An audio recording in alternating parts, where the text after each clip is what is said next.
ಎಲ್ಲರಿಗೂ ನಮಸ್ಕಾರ ಸ್ನೇಹಿತರೆ ಕರ್ನಾಟಕ ರಾಜ್ಯ ಪೊಲೀಸ್ ಇಲಾಖೆಯಿಂದ ನೇಮಕಾತಿಯ ಒಂದು ಹೊಸ ಅಧಿಸೂಚನೆ ಬಿಡುಗಡೆಯಾಗಿದೆ ನೋಡಿ. ಬೋತ್ ಮೇಲ್ ಅಂಡ್ ಫಿಮೇಲ್ ಪುರುಷ ಮತ್ತು ಮಹಿಳಾ ಅಭ್ಯರ್ಥಿಗಳು ಇಬ್ಬರು ಅರ್ಜಿಗಳನ್ನ ಸಲ್ಲಿಸಬಹುದಾಗಿರುತ್ತೆ.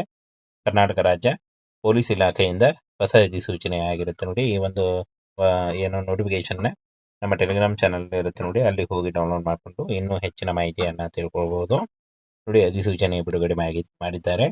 ಕರ್ನಾಟಕ ರಾಜ್ಯ ಪೊಲೀಸ್ ಇಲಾಖೆಯಲ್ಲಿ ಮಿಕ್ಕುಳಿದ ವೃಂದದಲ್ಲಿ ಖಾಲಿ ಇರತಕ್ಕಂಥ ಸಶಸ್ತ್ರ ಪೊಲೀಸ್ ಕಾನ್ಸ್ಟೇಬಲ್ ಹುದ್ದೆಗಳಿಗೆ ನೇಮಕಾತಿಯ ಕುರಿತು ಅಂತ ಕೊಟ್ಟಿದ್ದಾರೆ ನೋಡಿ ಫ್ರೆಂಡ್ಸ್. ಈ ಒಂದು ಹುದ್ದೆಗಳಿಗೆ ಬೋತ್ ಮೇಲ್ ಅಂಡ್ ಫಿಮೇಲ್ ಪುರುಷ ಮತ್ತು ಮಹಿಳಾ ಅಭ್ಯರ್ಥಿಗಳು ಇಬ್ಬರು ಅರ್ಜಿಗಳನ್ನ ಸಲ್ಲಿಸಬಹುದಾಗಿರುತ್ತೆ. ಹುದ್ದೆ ಹೆಸರು ಸಶಸ್ತ್ರ ಪೊಲೀಸ್ ಕಾನ್ಸ್ಟೇಬಲ್ ಹುದ್ದೆಗಳಾಗಿರ್ತವೆ. 37,000ದಿಂದ 76,000 ಪರ್ ಮಂತ್ ಸ್ಯಾಲರಿ ಆಗಿರುತ್ತೆ ನೋಡಿ. ಈ ಒಂದು ಹುದ್ದೆಗಳಿಗೆ ಒಟ್ಟು 1,421 ಹುದ್ದೆಗಳಿದಾವೆ ನೋಡಿ. ಈ ಒಂದು ಹುದ್ದೆಗಳಿಗೆ ಆಯ್ಕೆ ಮಾಡಿಕೊಂಡು ಅರ್ಜಿಗಳನ್ನ ಸಲ್ಲಿಸಬಹುದು. ಇನ್ನು ಫ್ರೆಂಡ್ಸ್, PUC ಅಥವಾ ತತ್ಸಮಾನ ವಿದ್ಯಾರ್ಹತೆ ಕೇಳಿದ್ದಾರೆ ನೋಡಿ.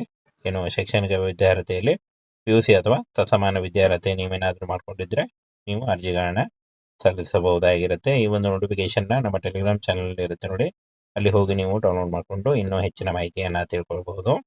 ಇನ್ನು ಪುರುಷ ಅಭ್ಯರ್ಥಿಗಳು ನೋಡಿ, ಸಾಮಾನ್ಯ ಅರ್ಹತೆ ಅಭ್ಯರ್ಥಿಗಳಿಗೆ 33 ವರ್ಷಗಳು, ಪರಿಶಿಷ್ಟ ಜಾತಿ, ಪರಿಶಿಷ್ಟ ಪಂಗಡ, ಪ್ರವರ್ಗ 1 ಮತ್ತು ಪ್ರವರ್ಗ 2, 2A 2B ಮತ್ತು 3A 3B ಅಭ್ಯರ್ಥಿಗಳಿಗೆ 35 ವರ್ಷಗಳು. ಹಾಗೆ ಕರ್ನಾಟಕ ಅರಣ್ಯ ಪ್ರದೇಶಗಳಲ್ಲಿ ವಾಸಿಸುತ್ತಿರುವ ಬುಡಕಟ್ಟು ಅಭ್ಯರ್ಥಿಗಳಿಗೆ 38 ವರ್ಷದ ಒಳಗಿನವರು ಅರ್ಜಿಗಳನ್ನ ಸಲ್ಲಿಸಬಹುದಾಗಿರುತ್ತೆ ನೋಡಿ. ಈ ಒಂದು ಅಫಿಷಿಯಲ್ ವೆಬ್ಸೈಟ್ಗೆ ಹೋಗಿ ನೀವು ಆನ್ಲೈನ್ ಅಪ್ಲಿಕೇಶನ್ ಫಾರ್ಮ್ ಅನ್ನು ಫಿಲ್ ಮಾಡುವುದರ ಮೂಲಕ ಅರ್ಜಿಗಳನ್ನ ಸಲ್ಲಿಸಬಹುದು. ಆನ್ಲೈನ್ ಮುಖಾಂತರ ಅರ್ಜಿ ಸಲ್ಲಿಸಲು ಪ್ರಾರಂಭಿಕ ದಿನಾಂಕ 22/6/2026 ಆಗಿರುತ್ತೆ. ಹಾಗೆ ಆನ್ಲೈನ್ ಮುಖಾಂತರ ಅರ್ಜಿ ಸಲ್ಲಿಸಲು ಕೊನೆಯ ದಿನಾಂಕ 22/7/2026 ಆಗಿರುತ್ತೆ. ಹಾಗೆ ಶುಲ್ಕ ಪಾವತಿಸಲು 24/7/2026 ಶುಲ್ಕ ಪಾವತಿಸಲು ಕೊನೆಯ ದಿನಾಂಕ ಆಗಿರುತ್ತೆ ನೋಡಿ. ಈ ಒಂದು ಕೊನೆಯ ದಿನಾಂಕದೊಳಗಾಗಿ ನೀವು ಅರ್ಜಿಗಳನ್ನು ಸಲ್ಲಿಸಬಹುದು. ವೇತನ ಶ್ರೇಣಿ 37,000ದಿಂದ 76,000 ಪರ್ ಮಂತ್ ಸ್ಯಾಲರಿ ಆಗಿರುತ್ತೆ. ಪಿಂಚಣಿ ಸೌಲಭ್ಯ ಕೂಡ ಇರುತ್ತೆ ನೋಡಿ. ಇನ್ನು ಅರ್ಜಿ ಶುಲ್ಕವನ್ನು ನೋಡೋದಾದರೆ ಸಾಮಾನ್ಯ ಮತ್ತು ಇತರೆ ಪ್ರವರ್ಗಗಳು 2A 2B 3A 3B ಅಭ್ಯರ್ಥಿಗಳಿಗೆ 750 ರೂಪಾಯಿ ಇರುತ್ತೆ. ಪರಿಶಿಷ್ಟ ಜಾತಿ, ಪರಿಶಿಷ್ಟ ಪಂಗಡ ಮತ್ತು ಪ್ರವರ್ಗ 1 ಹಾಗೂ ಮಾಜಿ ಸೈನಿಕರಿಗೆ 500 ರೂಪಾಯಿ ಇರುತ್ತೆ ನೋಡಿ. ಇದನ್ನು ನೀವು net banking, credit card, debit card ಅಥವಾ ನೀವು UPIಗಳ ಮೂಲಕ ಪೇ ಮಾಡಬಹುದಾಗಿರುತ್ತೆ. ಹಾಗೆ ಲಿಖಿತ ಪರೀಕ್ಷೆ ನೋಡಿ, ಆಫ್ಲೈನ್ OMR ಟೈಪ್ನಲ್ಲಿ ಇರುತ್ತೆ ಅಂತ ಕೊಟ್ಟಿದ್ದಾರೆ. ಲಿಖಿತ ಪರೀಕ್ಷೆ ಇರುತ್ತೆ. ಹಾಗೆ ಪ್ರಶ್ನೆ ಪತ್ರಿಕೆ ಮತ್ತು ಪಠ್ಯಕ್ರಮ ನೋಡಿ. ವಿಷಯ ಸಾಮಾನ್ಯ ವಿಜ್ಞಾನ ಮತ್ತು ಭೂಗೋಳ, ಇತಿಹಾಸ, ಭಾರತದ ಸಂವಿಧಾನ, ರಾಷ್ಟ್ರೀಯ ಸ್ವಾತಂತ್ರ್ಯ ಚಳುವಳಿ, ಮಾನಸಿಕ ಸಾಮರ್ಥ್ಯ ಮತ್ತು ನೈತಿಕ ಶಿಕ್ಷಣ ಒಳಗೊಂಡ ಸಾಮಾನ್ಯ ಅಧ್ಯಯನ. ಲಿಖಿತ ಪರೀಕ್ಷೆ 100 ಅಂಕಗಳು, ಒಟ್ಟು 100 ಕ್ವಶನ್ಗಳು, 1.5 ಗಂಟೆ ಇರುತ್ತೆ, 90 ನಿಮಿಷಗಳು ತಗೊಂಡಿದ್ದಾರೆ. ಹಾಗೇನೆ ಲಿಖಿತ ಪರೀಕ್ಷೆಯ ವೇಳಾಪಟ್ಟಿ ನೋಡಿ. ಲಿಖಿತ ಪರೀಕ್ಷೆಯಲ್ಲಿ 6/9/2026 ನಿಮಗೆ ಕಡ್ಡಾಯ ಕನ್ನಡ ಇದು ಇರುತ್ತೆ, ಪರೀಕ್ಷೆ ಇರುತ್ತೆ ಅಂತ ಕೊಟ್ಟಿದ್ದಾರೆ ನೋಡಿ ಫ್ರೆಂಡ್ಸ್. ಈ ರೀತಿಯಾಗಿ ನೀವು ಆನ್ಲೈನ್ ಅರ್ಜಿಗಳನ್ನ ಸಲ್ಲಿಸಬೇಕಾಗತ್ತೆ. ಆನ್ಲೈನ್ ಮೂಲಕ ಅಫಿಷಿಯಲ್ ವೆಬ್ಸೈಟ್ಗೆ ಹೋಗಿ ಅರ್ಜಿಗಳನ್ನ ಸಲ್ಲಿಸಬೇಕಾಗತ್ತೆ. ಇದರ ಡೈರೆಕ್ಟ್ ಲಿಂಕನ್ನು ವಿಡಿಯೋ ಡಿಸ್ಕ್ರಿಪ್ಷನ್ ಬಾಕ್ಸಲ್ಲಿ ಕೊಟ್ಟಿರ್ತೇನೆ ನೋಡಿ. ಸ್ನೇಹಿತರೆ, ಕರ್ನಾಟಕ ರಾಜ್ಯ ಪೊಲೀಸ್ ಇಲಾಖೆಯಿಂದ ನೇಮಕಾತಿಯ ಒಂದು ಹೊಸ ಅಧಿಸೂಚನೆ ಬಿಡುಗಡೆಯಾಗಿದೆ ನೋಡಿ. ಬೋತ್ ಮೇಲ್ ಅಂಡ್ ಫಿಮೇಲ್ ಪುರುಷ ಮತ್ತು ಮಹಿಳಾ ಅಭ್ಯರ್ಥಿಗಳು ಇಬ್ಬರು ಅರ್ಜಿಗಳನ್ನ ಸಲ್ಲಿಸಬಹುದಾಗಿರುತ್ತೆ. ಕರ್ನಾಟಕ ರಾಜ್ಯ ಪೊಲೀಸ್ ಇಲಾಖೆಯಿಂದ ಹೊಸ ಅಧಿಸೂಚನೆ ಆಗಿರುತ್ತೆ ನೋಡಿ. ಈ ಒಂದು ನೋಟಿಫಿಕೇಶನ್ ನಮ್ಮ ಟೆಲಿಗ್ರಾಮ್ ಚಾನಲ್ ಇರುತ್ತೆ ನೋಡಿ, ಅಲ್ಲಿ ಹೋಗಿ ಡೌನ್ಲೋಡ್ ಮಾಡಿಕೊಂಡು ಇನ್ನೂ ಹೆಚ್ಚಿನ ಮಾಹಿತಿಯನ್ನು ತಿಳ್ಕೊಳ್ಬಹುದು ನೋಡಿ. ಅಧಿಸೂಚನೆ ಬಿಡುಗಡೆ ಮಾಡಿದ್ದಾರೆ.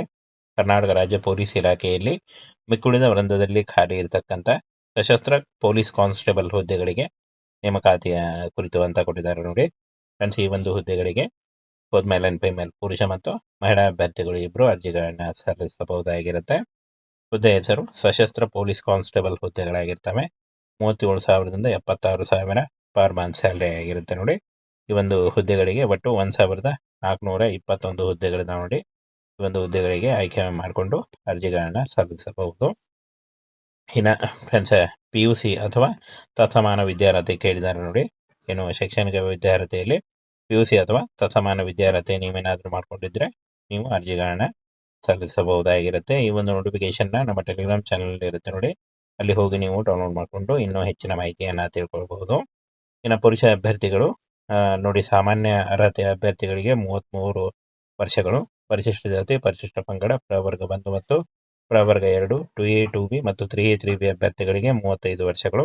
ಹಾಗೆ ಕರ್ನಾಟಕ ಅರಣ್ಯ ಪ್ರದೇಶಗಳಲ್ಲಿ ವಾಸಿಸುತ್ತಿರುವ ಬುಡಕಟ್ಟು ಅಭ್ಯರ್ಥಿಗಳಿಗೆ 38 ವರ್ಷದ ಒಳಗಿನವರು ಅರ್ಜಿಗಳನ್ನು ಸಲ್ಲಿಸಬಹುದಾಗಿರುತ್ತೆ.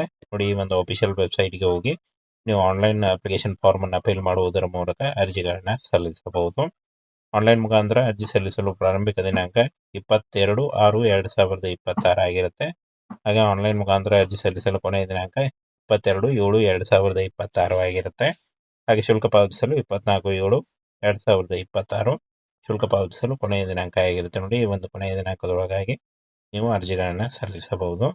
ವೇತನ ಶ್ರೇಣಿ 37,000ದಿಂದ 76,000 ಪರ್ ಮಂತ್ ಸ್ಯಾಲರಿ ಆಗಿರುತ್ತೆ. ಪಿಂಚಣಿ ಸೌಲಭ್ಯ ಕೂಡ ಇರುತ್ತೆ. ನೋಡಿ, ಅರ್ಜಿ ಶುಲ್ಕವನ್ನು ನೋಡೋದಾದರೆ ಸಾಮಾನ್ಯ ಮತ್ತು ಇತರೆ ಪ್ರವರ್ಗಗಳು 2A 2B 3A 3B ಅಭ್ಯರ್ಥಿಗಳಿಗೆ 750 ರೂಪಾಯಿ ಇರುತ್ತೆ. ಪರಿಶಿಷ್ಟ ಜಾತಿ, ಪರಿಶಿಷ್ಟ ಪಂಗಡ ಮತ್ತು ಪ್ರವರ್ಗ 1 ಹಾಗೂ ಮಾಜಿ ಸೈನಿಕರಿಗೆ 500 ರೂಪಾಯಿ ಇರುತ್ತೆ. ನೋಡಿ, ಇದನ್ನು ನೀವು net banking, credit card, debit card ಅಥವಾ ನೀವು UPIಗಳ ಮೂಲಕ ಪೇ ಮಾಡಬಹುದಾಗಿರುತ್ತೆ. ಹಾಗೆ ಲಿಖಿತ ಪರೀಕ್ಷೆ ನೋಡಿ, ಆಫ್ಲೈನ್ OMR ಟೈಪ್ನಲ್ಲಿ ಇರುತ್ತೆ ಅಂತ ಕೊಟ್ಟಿದ್ದಾರೆ. ಲಿಖಿತ ಪರೀಕ್ಷೆ ಇರುತ್ತೆ.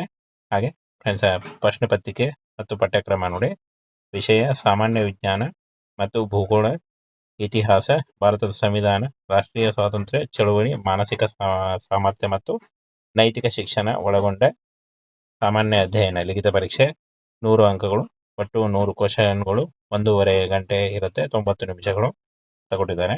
ಹಾಗೇನೆ ಲಿಖಿತ ಪರೀಕ್ಷೆಯ ವೇಳಾಪಟ್ಟಿ ನೋಡಿ, ಲಿಖಿತ ಪರೀಕ್ಷೆಯಲ್ಲಿ 6/9/2026 ನಿಮಗೆ ಕಡ್ಡಾಯ ಕನ್ನಡ ಇದು ಇರುತ್ತೆ, ಪರೀಕ್ಷೆ ಇರುತ್ತೆ ಅಂತ ಕೊಟ್ಟಿದ್ದಾರೆ. ನೋಡಿ ಫ್ರೆಂಡ್ಸ್, ಈ ರೀತಿಯಾಗಿ ನೀವು ಆನ್ಲೈನ್ ಅರ್ಜಿಗಳನ್ನು ಸಲ್ಲಿಸಬೇಕಾಗತ್ತೆ. ಆನ್ಲೈನ್ ಮೂಲಕ ಅಫಿಷಿಯಲ್ ವೆಬ್ಸೈಟ್ಗೆ ಹೋಗಿ ಅರ್ಜಿಗಳನ್ನು ಸಲ್ಲಿಸಬೇಕಾಗತ್ತೆ. ಇದರ ಡೈರೆಕ್ಟ್ ಲಿಂಕನ್ನು ವಿಡಿಯೋ ಡಿಸ್ಕ್ರಿಪ್ಷನ್ ಬಾಕ್ಸಲ್ಲಿ ಕೊಟ್ಟಿರ್ತೀನಿ ನೋಡಿ.